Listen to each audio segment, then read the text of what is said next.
MP के सागर में बड़ा हादसा, मिट्टी की शिवलिंग बना रहे बच्चों पर गिरी दीवार, 9 की मौत, रेस्क्यू जारी। मध्य प्रदेश के सागर में आज दर्दनाक हादसा हो गया है। यहाँ शाहपुर के हरदोल मंदिर परिसर में लगी दीवार अचानक से भरभरा कर गिर गई। दीवार के मलबे में दबकर 9 बच्चों की मौत हो गई है। कई बच्चे अभी भी मलबे में दबे हुए हैं। रेस्क्यू टीम मौके पे मौजूद है। 8 बच्चों को मलबे से बाहर निकाल लिया गया है। बाकी बच्चों को भी निकालने की कोशिश जारी है। शाहपुर में शिव पटेल हैं, जिनका जो है पिछले 2 दिन से भागवत की कथा चल रही थी। आज जो है शिवलिंग निर्माण का काम चल रहा था। वहाँ पे बच्चे भी जो है शिवलिंग का निर्माण कर रहे थे, क्योंकि रात भर से बारिश हो रही है। वहाँ पे एक दीवार थी, ईंट की कच्ची जोड़ाई वाली दीवार, वो टेंट के ऊपर गिर गई, जिससे जो है अभी तक जिनकी जानकारी में 9 बच्चों के ख़त्म होने की जानकारी है, जिसमें जो है 9 साल से लेकर के 19 साल तक के बच्चे हैं। इसमें 8 बच्चे यहाँ पे त्रि अस्पताल की मरचुरी में आ गए हैं, जिनकी मौके पे पुलिस कार्रवाई चल रही है और पोस्टमार्टम की कार्रवाई चल रही है। एक बच्चे की जानकारी लगी है, वो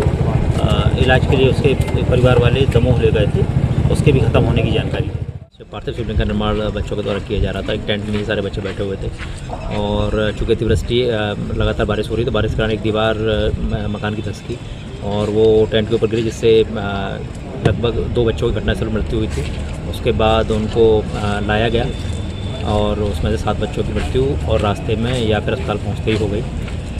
टोटल 9 बच्चों की मृत्यु अभी तक हो चुकी है। टोटल 11 लोग घायल हुए थे, उसमें से 2 लोग सुरक्षित हैं और 9 मृत्यु हैं। 2 का प्रॉपर इलाज चल रहा है और वो खतरे से बाहर। 2 सुरक्षित हैं। प्रशासन पूरी तरीके से सुबह से लगा हुआ है। हम सब लोग इस समय आप देख ही रहे हैं कि अस्पताल में मौजूद हैं। माननीय मुख्यमंत्री जी का सुबह फोन आया था, उन्होंने सबके परिवारों के लिए दुख व्यक्त किया है। 4-4 लाख रुपया हर परिवार के लिए सहायता की घोषणा की है। 1-1 लाख रुपया जो घायल है उनके लिए की और जो भी संभव हो सकता है सरकार की तरफ से पूरी मदद मिलेगी। इस प्रकार की घटना की पुनरावृत्ति ना हो। मैंने कलेक्टर सागर से भी कहा है कि आप जितने भी पुराने मकान हैं उनको दिखवा लें। गाँव में पंचायतों से बोलकर, सेक्रेटरियों से बोलकर, वहाँ कोई पुराने मकान है, पानी बारिश बहुत पड़ रही है, तो कहीं भी पुनः इस प्रकार की दीवार गिरने की घटना न घटे। सरकारी स्कूल जो पुराने हो चुके उनके आसपास बच्चे ना रहें, वहाँ भी दिखवा लें, कोई इस प्रकार की घटना न घट सके। तो इस प्रकार की पुनरावृत्ति ना हो, इसके लिए हम सब सचेत हैं और हम सब पूरी सरकार जो परिवार पर घटना घटी है उस दुख के साथ पूरी सरकार। विशाखापट्टनम स्टेशन पर खड़ी कोरबा एक्सप्रेस के 3 डिब्बों में लगी आग। विशाखापट्टनम रेलवे स्टेशन पर एक ट्रेन के खाली डिब्बे में आग लग गई है। इसे तुरंत बुझा दिया गया है। घटना सुबह करीब 10 बजे हुई है। रेलवे ने बताया है कि इसे कोई अन्य डिब्बा प्रभावित नहीं हुआ है। विशाखापट्टनम के पुलिस आयुक्त शंकावर्त बागची ने बताया है कि सुबह 7:30 बजे वाईशंग रेलवे स्टेशन पर खड़ी तिरुमाला एक्सप्रेस की 4 बोगियों में आग लग गई थी। उस समय उन बोगियों में कोई यात्री नहीं था, इसलिए किसी की जान को कोई खतरा नहीं हुआ है और कोई घायल भी नहीं है। 4 bogies of Tirumala Express which were stationary in the Vizag railway station caught fire. Fortunately, at that point of time, there was no passenger inside those bogies, so there was no loss of life and no injury was caused to anyone.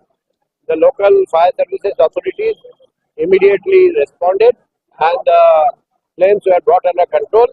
We are registering FIR. Forensic experts have been called to identify the reason behind the fire, whether it is short circuit or any other reason.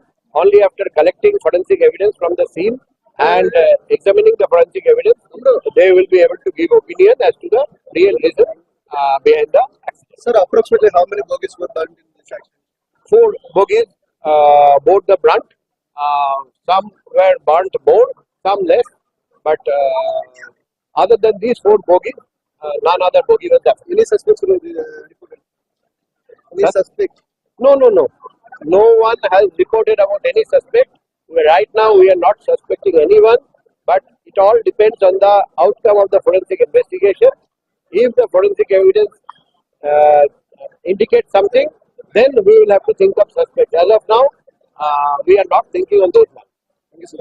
Bangladesh में फिर भड़की हिंसा, अब तक 32 की मौत, देश भर में लगाया गया कर्फ्यू। पड़ोसी देश बांग्लादेश से एक बार फिर हिंसा की खबर सामने आई है। मीडिया रिपोर्ट्स के अनुसार रविवार को बांग्लादेश में भड़की हिंसा में 32 से अधिक लोगों की मौत हो गई है और सैकड़ों लोग घायल हो गए हैं। यहाँ छात्र प्रदर्शनकारी पुलिस और सत्तारूढ़ पार्टी के कार्यकर्ताओं के बीच भिड़ंत हुई थी। प्रधानमंत्री शेख हसीना के इस्तीफे की मांग कर रहे हजारों प्रदर्शनकारियों को तितर बितर करने के लिए पुलिस ने आंसू गैस छोड़ी और स्टीन ग्रेनेड का इस्तेमाल किया गया है। वहीं सरकार ने आज शाम 6 बजे से अनिश्चितकालीन राष्ट्रव्यापी कर्फ्यू की घोषणा कर दी है। पिछले महीने शुरू हुए विरोध प्रदर्शन के दौरान पहली बार सरकार ने ये कदम उठाया है। ब्यूरो रिपोर्ट, टीम तफ्तीश न्यूज।